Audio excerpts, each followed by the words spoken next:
There's something neat in a cabbage tree hat when it suits the wearer's crown. There's in it a kind of jaunty look with the streamers hanging down.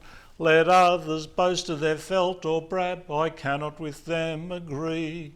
For nobody looks so like a swell as a man in a good cabbage tree. So go where you will round Lambing Flat, each digger wears his cabbage tree hat.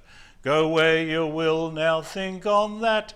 You're right if you've got on a cabbage tree hat.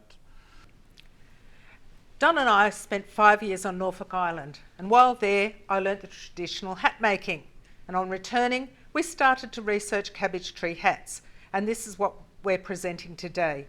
You'll find a bit of history, some tidbits from old newspapers we dug up through Trove, and some traditional songs to keep us all entertained. So, do you recognise these people? I do. Good. Have a look at them.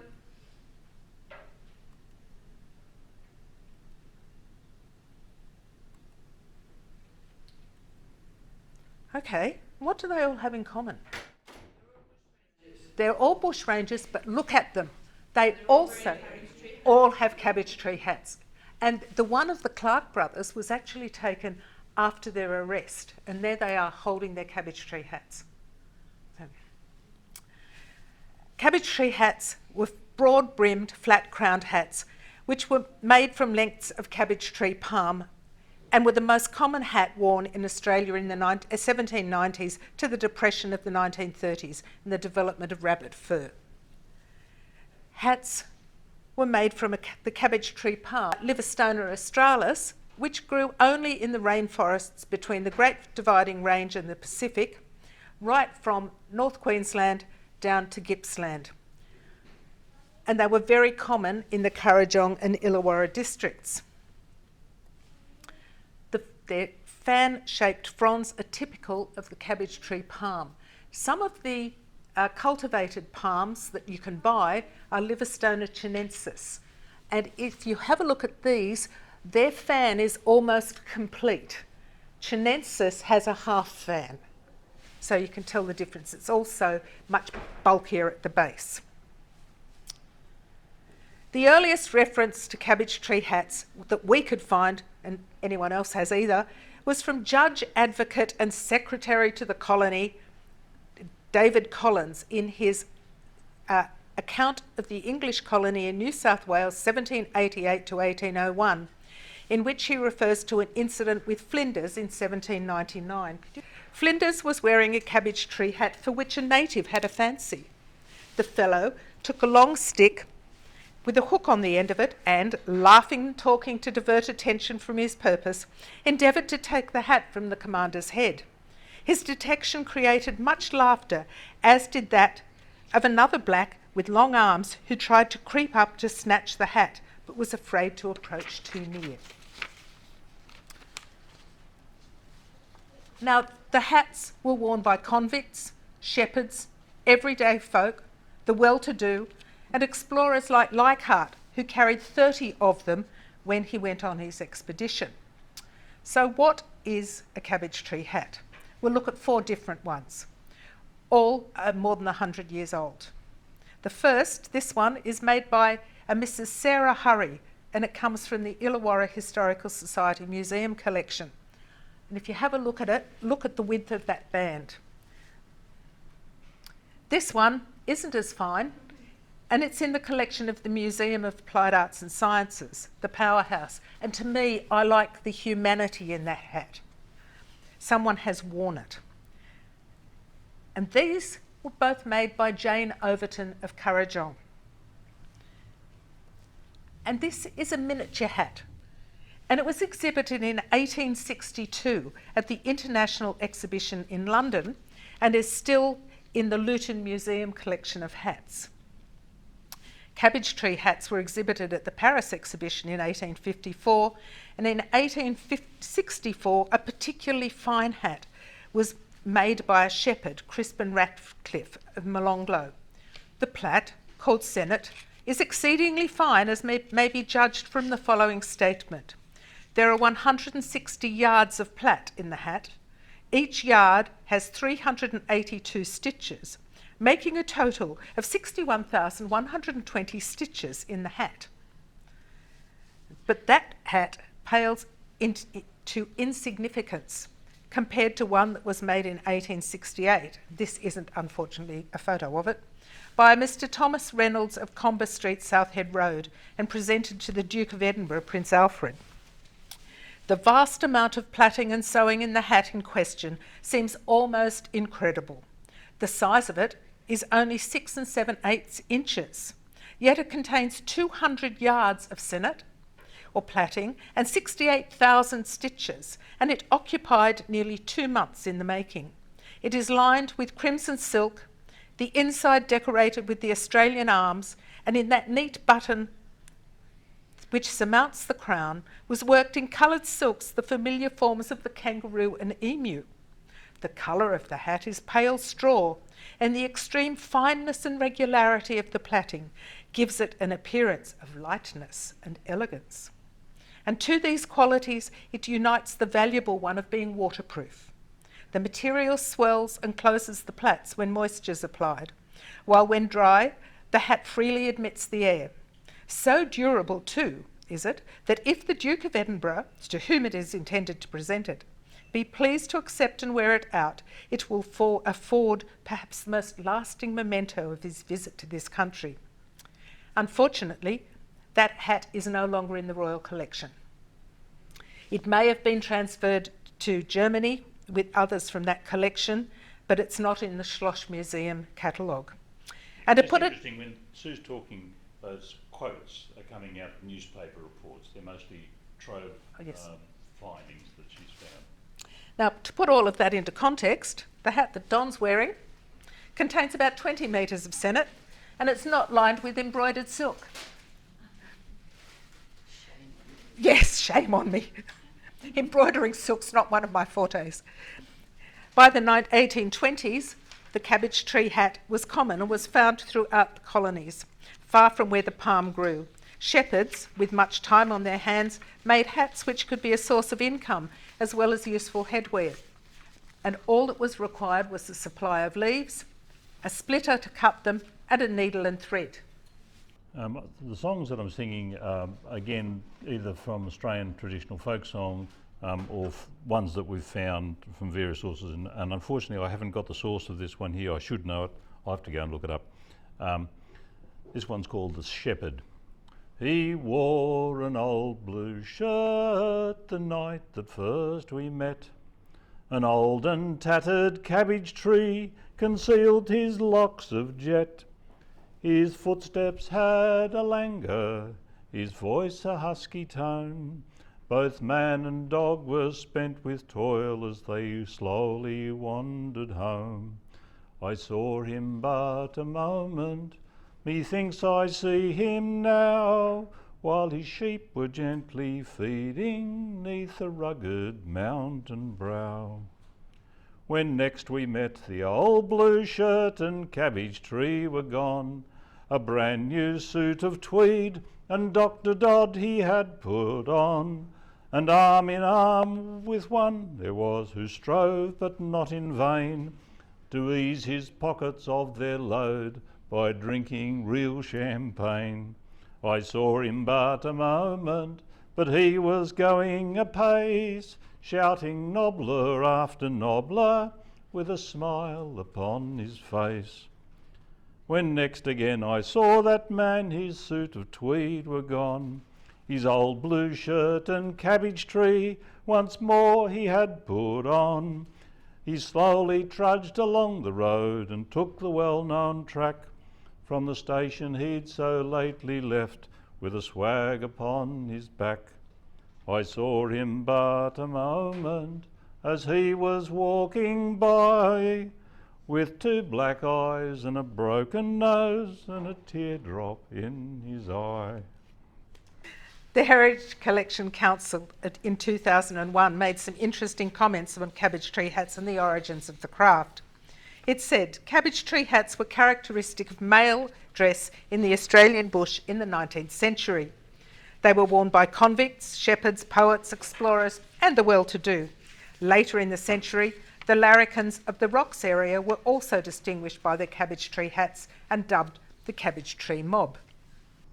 That song, by the way, came out of the Queenslander newspaper in 1894, collected from a woman at Fox's Creek. Straw plaiting was a rural craft in Britain and in Europe, and it was very much a craft of the poor. Now think about who most of your convicts were. They weren't your upper classes. That's why I'm dressed up like a convict, because this is a convict shirt, or a copy of a convict shirt. There's only two decent convict dress that actually have survived from the original convict material.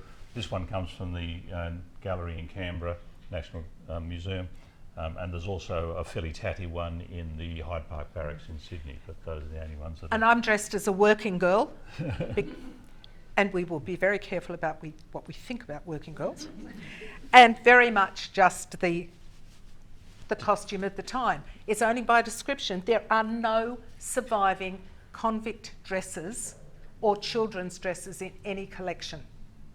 So they only collected the male ones. Well, they didn't collect those very well. No, they didn't do a very good job of that. One of them was found. Well, the one at the Hyde Park Barracks, I believe it's only survived because some rats took it and hid it down under some boardwalk. Yes. Maybe the women's clothes smelt nicer. I like that. Good. This one only survived because it was buried inside bricked up in between panels in a wall. Oh, wow. Okay. So it was I'll go back. The straw plaiting was taught to convicts in the hulks before they were transported, and it was a prison craft in early 19th century Australia. Shepherds in the bush were often freed convicts who carried out straw plaiting, and they were making money from doing so. It was suited to occupations and circumstances where there was lots of time and limited resources. And prisons in the 19th century were sometimes money-making institutions. When restoring the Hyde Park Barracks, a number of rats' nests were found which contained plaited sennet, and they found those under the floorboards. One also contained a shredder for hat making. So we know the width of the plait because we've got the width of the shred. Prisoners were recorded as wearing two hats out in the morning, selling one before returning to the barracks at night. And in 1841, the governor of Sydney's Darlinghurst Jail, Henry Keck, he was a former forger and then a current rogue, and he was engaged in some very successful private enterprise in the prison.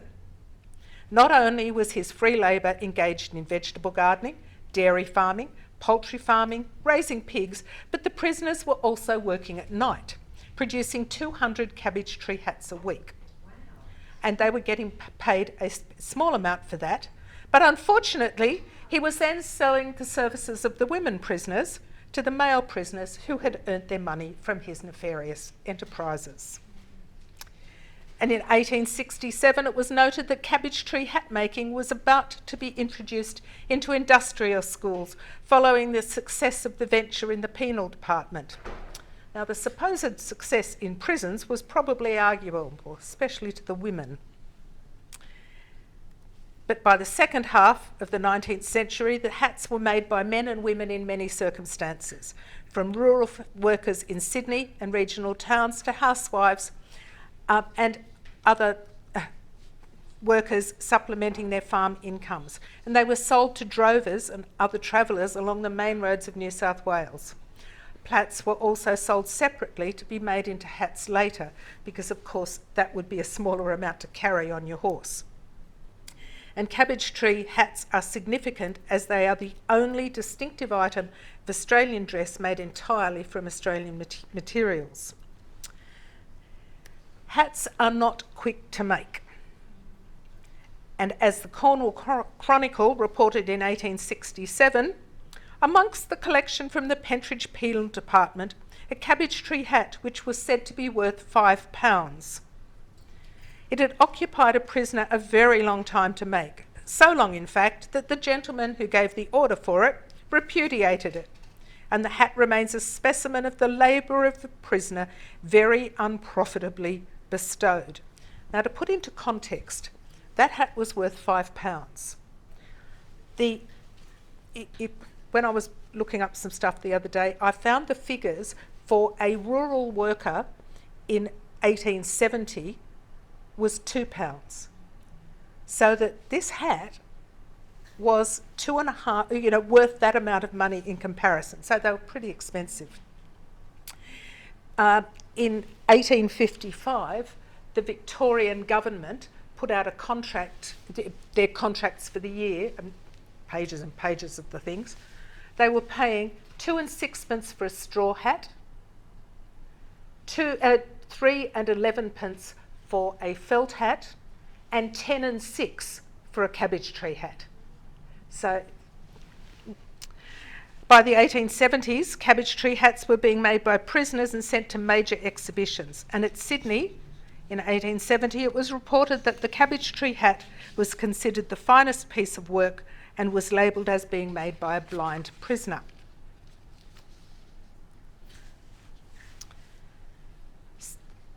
In 1929, Sydney Morning Herald published an article by Will Carter concerning the end of the industry and ways to reinvigorate it. He noted that at Fox Hollow, they supplied good palm to Kurrajong, where the hat making flourished, and he wrote of the work of a Mrs. McMahon.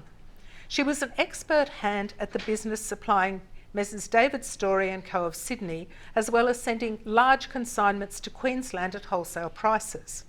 Numerous settlers along the lower Hawkesbury were constantly engaged in this rural remunerative work. You say that quickly. The hats bringing from £2 to £5 each, according to the Senate and workmanship, and that was the wholesale price. But this hat was made by Fairleigh Francis Pittman of Kurrajong around 1890, and it was hung for over 100 years in the family, before being shown to us during presentation at the Colo Family History Society. So if you know anyone who has an old hat, we would love to see it, because I'm actually researching them and trying to put the history all together. Right, so nearly all members of the family would engage in their spare moments, especially after tea, while children plaited the Senate to and from school, and families received 10 shillings per 100 yards for plaiting. That Mrs. McMahon, in the previous comment, her granddaughter was a friend of ours, and Kathy said that they would be plaiting on the way to and from school and under the desk at school. And Mrs. McMahon supported her whole extended family through the Depression by making cabbage tree hats. So, and another quote, "The drovers coming in from the blazing west were very partial to the cabbage tree, and many a man invested in a new tile at Kurrajong when passing through with a mob for Homebush, and it frequently happened that he was commissioned with orders for others on some outback station. One hat was usually kept for ordinary rough wear, while a real dandy was carefully boxed up at home for special occasions, such as the annual races or show, on which occasions it was quite a common thing to see one man walk up to another, lift his mate's hat off, ask the maker's name, its price, and wind up making a sporting offer for it." This next song actually comes from a convict musical that was written in 1844 called The Currency Lass. And so. "Talk to me not of your Frenchmen or Dons, all the graces they claim to inherit. They're asses compared with Australia's sons, lads for fun, frolic and spirit. Their grimmest palaver in plenty you'll find when foppery comes to them, pat sir. But the ladies I ask, if not more to their mind, is the boy in the cabbage tree hat, sir. His heart ever true to his friend and his lass, to honour the fair his first duty. The currency lad never flinches his glass when he pours the libation to beauty. Let others then seek of each exquisite air to win your applause and all that, sir. They may make the attempt, but none can compare with the boy in the cabbage tree hat, sir." So, 1844. how are cabbage tree hats made? The traditional method has been well documented in the Royal Australian Historical Society Journal, and that used today is very similar to the one recorded in 1919. The material used, I'll go back one so Don can show you that. Right, the material used was the unexpanded leaf spear of the cabbage tree palm, right? And they used to sell them like that as well. Now, because they are cut above the heart of palm, in that that one was on a stalk like that, you do not damage the palm when you harvest them. Now, in the early days, they would cut down the whole palm tree. But then they were using the leaf fronds for thatching. They were splitting the trunks and using those as building materials and walls. Right? They were hollowing out the trunks, feeding the softer stuff in the middle to their pigs and using them as drainage. And there are still some very old buildings that are made with cabbage tree palm. There was one that was in the Royal National Park, in one of the shacks down there that I knew as a child, where it had been that they'd used the logs. Now, of course, they're very standard width all the way, so that you could just lay them on top of each other. So that, yes, they were taking down the palms when they were clearing the land, but they were using the whole of the palm. Okay, I'll go back to it. The immature leaves then, those things, were dipped in boiling water, which unfolded the sections and toughened and bleached them. And here we have some boiled spears. And that opens the spike. Didn't you have a picture? Oh, next one. Yeah. And the open fans are dried in the sun, which toughens and bleaches them. And that gives me the prettiest washing line in Newtown. The neighbours think we're odd, I think. They've got used to it. Today, the traditional method was then to dip the dried leaves into boiling water again and strip them to width before re-drying it. And there are some that we can show you a bit later, which are in the collection here. Bless them. Now, today, I actually iron them, because when I'm teaching, it gives a much smoother finish for teaching, and it also makes them keep better. Now, the midrib is removed and the leaves are split with using a cutter. And here we have a cutter, Jane Overton, named McCabe, was from Currajong, and that's her cutter. And we can work out, can you just duck over please and show, the width of the plait, because there were 4 strands in the plait, and by looking at the width between the teeth, you can work out how wide the shreds were. And that hat over there and this one here, they're both about 2 mil. The hats that Don and I are wearing are about 5 mil, just for comparison. And this is a modern Hawaiian cutter, which is a gorgeous piece of kit. And you strip off the sides, and right, so there you can see it, and you discard the narrow ones, and the leaf's ready for plaiting. And I said we didn't need sound, so I'll have to tell you, you take a piece, you fold one up to form rabbit's ears, then the other up. Can you flip me my glasses, mate? Then that one goes over one and under one, and then from the same side, we go over the middle 2 and under the outside one. Then from the other side, we go over one, under one, then over 2, the middle 2, and under the outside one. So it's a plait where you're doing 2 moves from each side. So over one, under one, then over 2, the middle 2, and under one.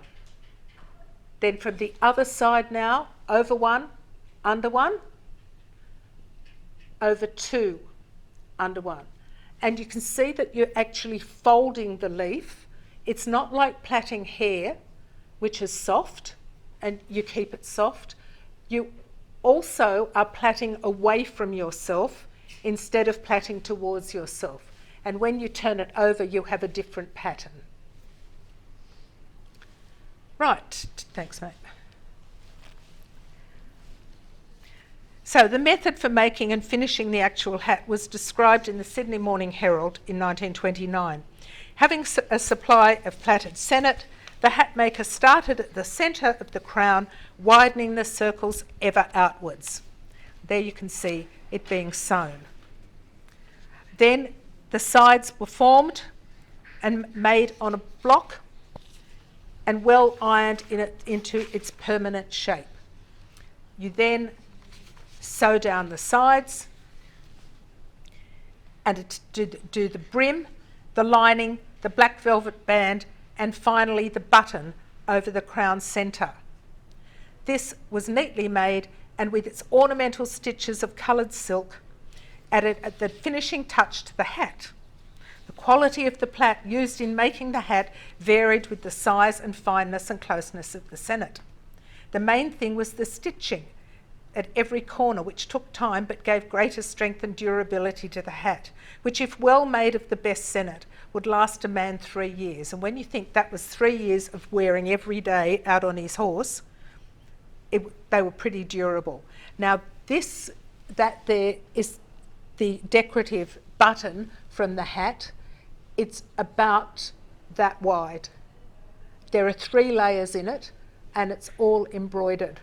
That one's in the Powerhouse Museum collection. Right.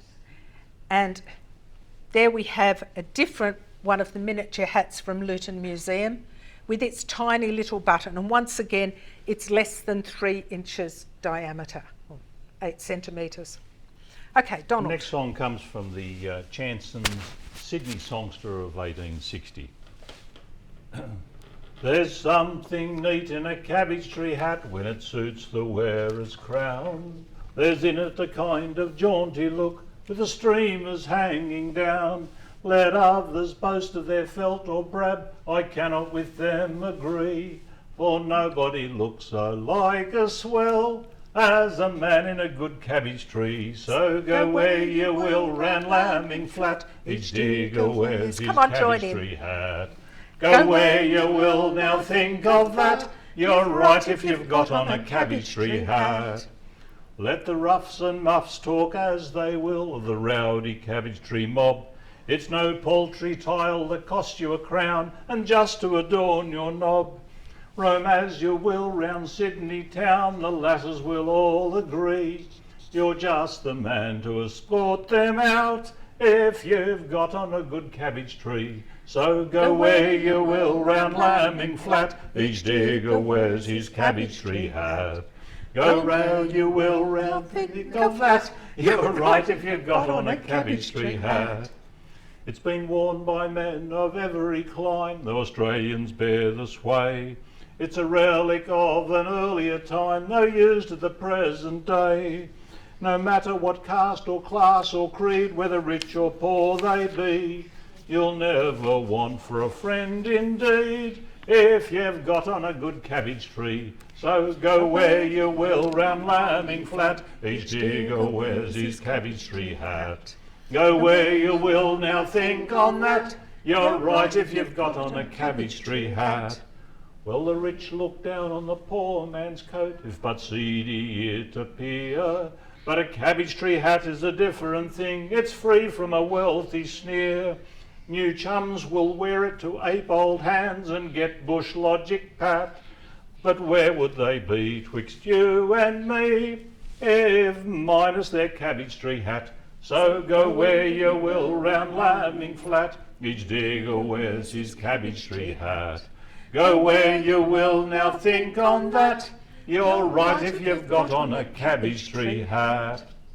Okay, let's have some more on who actually wore the things. Cabbage tree hat was worn widely and was sufficiently distinctive. It was part of the description of felons when the mail between Yass and Goulburn was robbed about 3 miles from Breadalbin Inn. The robber was described as being about 6 feet in height, slender, thin face, dark eyes, light hair, and had at the time a long great coat, black cloth trousers, a cabbage tree hat, and spurs. And at Paddy's River, Ben Hall, Gilbert and Dunn held up the pub. They were described in the Goulburn Argus, 11th February 1865. Hall wore a drab coat with large white buttons and trousers, boots outside, and cabbage tree hat.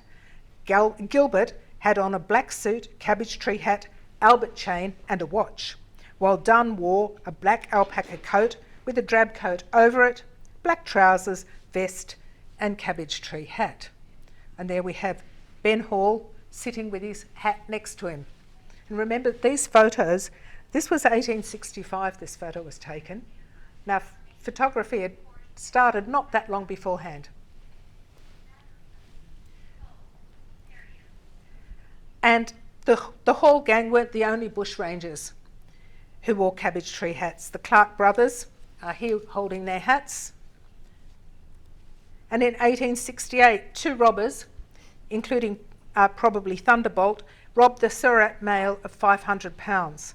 And the published description included that the other man was 5'9" or 10, fair complexion, small sandy whiskers and beard, and wore on his head a cabbage tree hat bound round the edge of the crown with crimped leather, which was a fairly detailed description of a hat where they didn't describe any of his other clothes.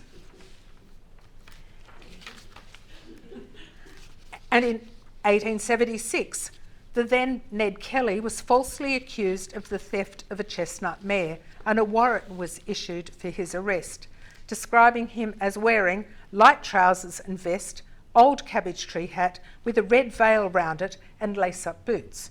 Now, the infamous Aussie bushranger sounds more like a fashionable man about town than the legendary leader of the Kelly gang.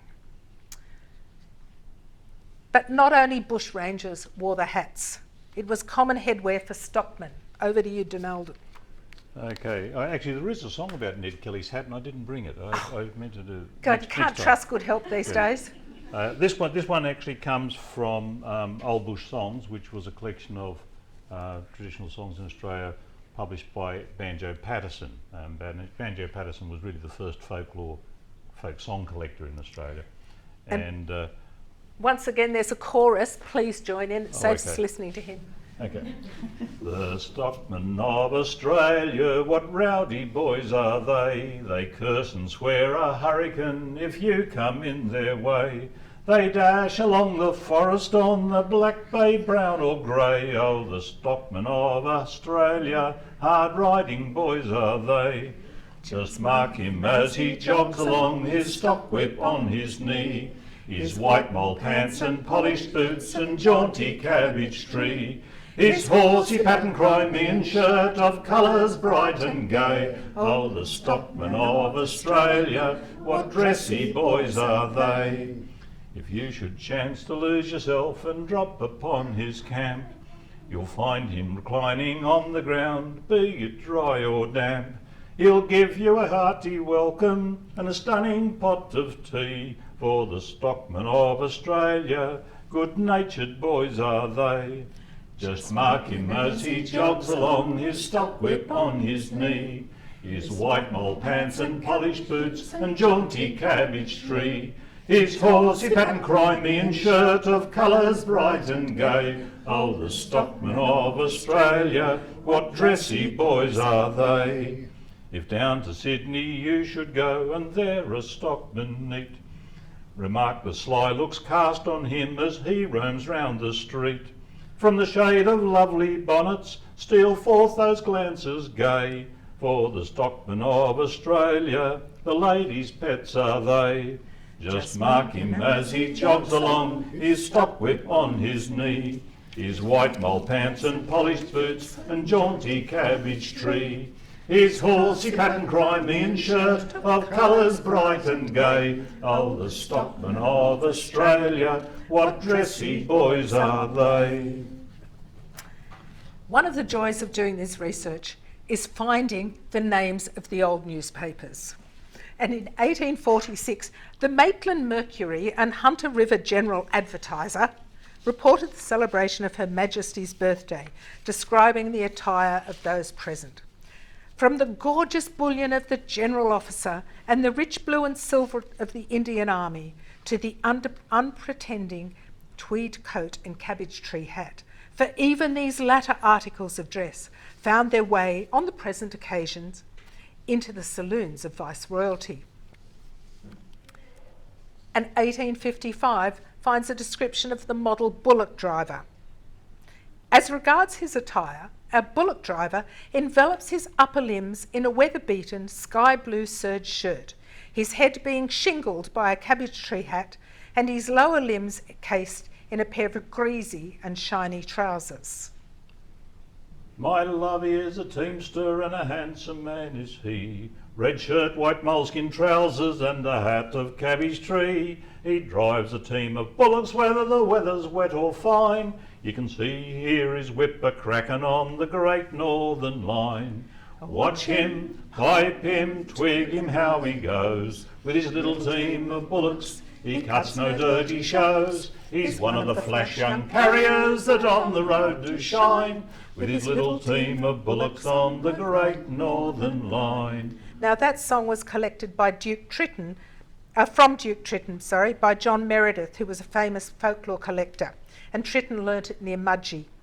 The next song was collected from the oral tradition by Banjo Patterson and published in his Old Bush Songs. At Riverbend in New South Wales, all alone among the whales, busting up some posts and rails, all on me own. In the blazing sun we stand, cabbage tree hat, black velvet band, moleskin stiff with sweat and sand, all on me own. In the burning sand we pine, no one asked us to have a wine, 'tis a jolly crooked line, all on me own. In the blazing sun we stand, cabbage tree hat, black velvet band, moleskin stiff with sweat and sand, all on me own. When I'm sitting on a log, looking like a great big frog, waiting for a Murray cod, all on me own. In the blazing sun we stand, cabbage tree hat, black velvet band, moleskin stiff with sweat and sand, all on me own.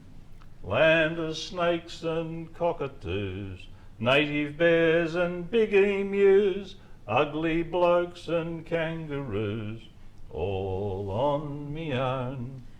In the blazing sun we stand, cabbage tree hat, black velvet band, moleskin stiff with sweat and sand, all on me own. Cabbage tree hats were used in postmen's and police uniforms and was even proposed in 1859 as part of the uniform by the Association for the Defence of the Colony of South Australia, who said, with regards to dress, we thought it important that it should be uniform and light and easy, and the best that we could suggest was a cabbage tree hat, blue Guernsey shirt and grey and Oxford blue trousers with a stripe. And this naval hat, it was worn with the brim up on land and down when at sea. And cabbage tree hats were at times quite profitable in the strangest of ways. And the Bendigo Advertiser said in 1859, on that very spot, Golden Point, between 7 and 8 years ago, gold was first washed out on Bendigo, we believe in a cabbage tree hat. And in 1862, one was stolen and it was valued at £1.10, so it was a cheapie. Okay. The next song comes from Charles Thatcher. Charles Thatcher was a music hall artist in the gold rush days. He used to go around performing in tents on the goldfields. If a body meet a body coming down the flat, should a body Joe a body for having on a hat? Joe is the expression for the coppers or the troopers at the time. Some wear caps, some wide awakes, but I prefer a hat. But everybody cries out, Joe, coming down the flat. The squatter loves his cabbage tree with the streamers hanging down. He wears it always in the bush and even in the town. The cabbage tree may be his choice, and I prefer a hat, but everybody cries out, Joe! Coming down the flat. The digger wears his wide awake wherever he may go, at the wing when washing up, or also down below. The wide awake may suit him well, though I prefer a hat, but everybody cries out, Joe! Coming down the flat. The peeler has his leather cap around 2 pounds in weight. In pelting rain and boiling sun, to wear it is his fate. The leather cap won't do for me, 'cause I prefer a hat, but everybody cries out, Joe! Coming down the flat. If you have a look at that image there, that which was drawn by S.T. Gill back in the 1860s, the copper on the horse in the background has got this heavy leather cap. The Indigenous tracker and the lower grade copper are both wearing cabbage tree hats. Now, at some stages they had to wear the leather cap in Sydney, but once they got out into the bush, including Hawkesbury, the uniform changed to the cabbage tree. So, okay. There we go. Illawarra Mercury, 1867, recorded, at a reception in Adelaide to honour the Duke of Edinburgh, the explorer, Mr. J. McKinlay, was recorded as being present and holding his old cabbage tree hat under his arm, even as he spoke to the royal visitor. The next one, I'm just trying to remember where it came from. I had it here somewhere. And I forgot. Cabbage tree tile comes from the Melbourne Vocalist of 1855. Said there were great names on these newspapers. I'm a Warrigal fellow that long hath dwelt in the wild interior, nor hath felt, nor heard, nor seen the pleasures of town. So these are the objects that brought me down. But now that I'm here, it's funny to see how the town-going fellows all ogle at me, and all through my cabbage tree tile, there never was seen such a tile. Oh, my cabbage tree tile, there never was seen such a tile. 'Twas just other day as I walked down the street, a score of young townies I happened to meet, and all that I heard of their sly grog chat was, look at that cove in his cabbage tree hat, what a poor unfortunate fella is he, who can't sport a stunning bell topper like we. And all for my cabbage tree tile, there never was seen such a tile. Oh, my cabbage tree tile, there never was seen such a tile. It makes no matter wherever I go, to the eastern hill or the wharf below, the tenor of all their sly grog chat is, look at that cove in his cabbage tree hat. But whatever they say, I'll not disgrace myself with a blackened to shade my face, and all through my cabbage tree tile, there never was seen such a tile. Oh, my cabbage tree tile, there never was seen such a tile. I'll stick to the race of the bushman wild, a town-dressing fellow I'll never be styled, and the Warrigal bush is the home for me, where I can dress with impunity, without the sneers of the town-going gents that live by other folks' taxes and rents, and all through my cabbage tree tile, there never was seen such a tile. Oh, my cabbage tree tile, there never was seen such a tile. The industry declined, and by the late 1920s, cabbage tree hats have been largely replaced by machine-made hats. But as with many cottage crafts, all is not lost, and the skills remain in the community, even at low levels in small areas, but we've not been able to locate anyone on the Australian mainland who learnt to make cabbage tree hats from their forebears.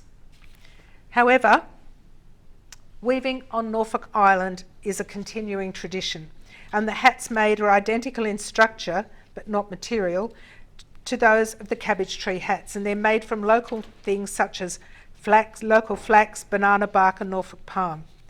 The tradition was taken from Pitcairn Island to Norfolk in 1856, but its origins before that lie with the Tahitian tradition, the American and English traditions, and the American English whalers. Hats were taken to Norfolk in 1856 when the Bounty descendants moved there. The skills were passed down and today are still taught on the island, where the traditional hats are commonly worn, especially on Bounty Day, as you will see there. and one of my teachers, Greg Magri, is in the foreground. Here we have a variety of 4 generations of Norfolk hats, right? And the little one in the front is obviously a machine made, but the other are 4 local, not Cabbage Tree, Norfolk hats. And hats are made, displayed and sold, and they've become art items, but they're still very functional hats. And those hats there on the table are actually the prizes for the annual archery competition, right? And master hat maker Wayne Boniface made a hat which was worn in the governor's tent at the Melbourne Cup. So the skills are not dead yet. And just talking of losing skills, this was a hat brim that was found in the bottom of an old cardboard box under some newspaper in the Norfolk Museum when we'd moved the museum and I was cleaning up and being a bit of an obsessive, I check under everything. This, if you look at it, there are 2 different colours of plait, right? No one on the island who was making hats today had ever seen that plait. But because the museum had it, they are now once again doing that plait to make hats. So another example of keeping culture going through museums. Okay, my rant over. Okay, Donald. Last song is a song collected by Ron Edwards from a lady in Rockhampton, and I thought it was a good one to finish up with. Old hat though I do want a new one, I can't bear to throw you aside, for you've proved a good friend and a true one in many a blazing hot ride. Each tear in your crown tells a story of gallops o'er mountain and flat. Each stitch is a record of glory, my gallant old cabbage tree hat.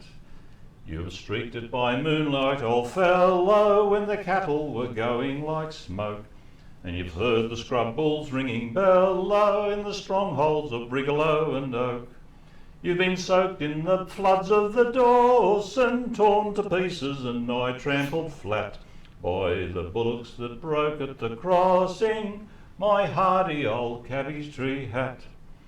Though your crown has been patched up with leather, and I've sewn you with horsehair and string, no more will we foot it together when the mustering starts in the spring. Life's journey is ended, old fellow, and when I in my turn come to that, I hope life will meet with a record so sweet as yours, my old cabbage tree hat. Thank you. Thank you for coming.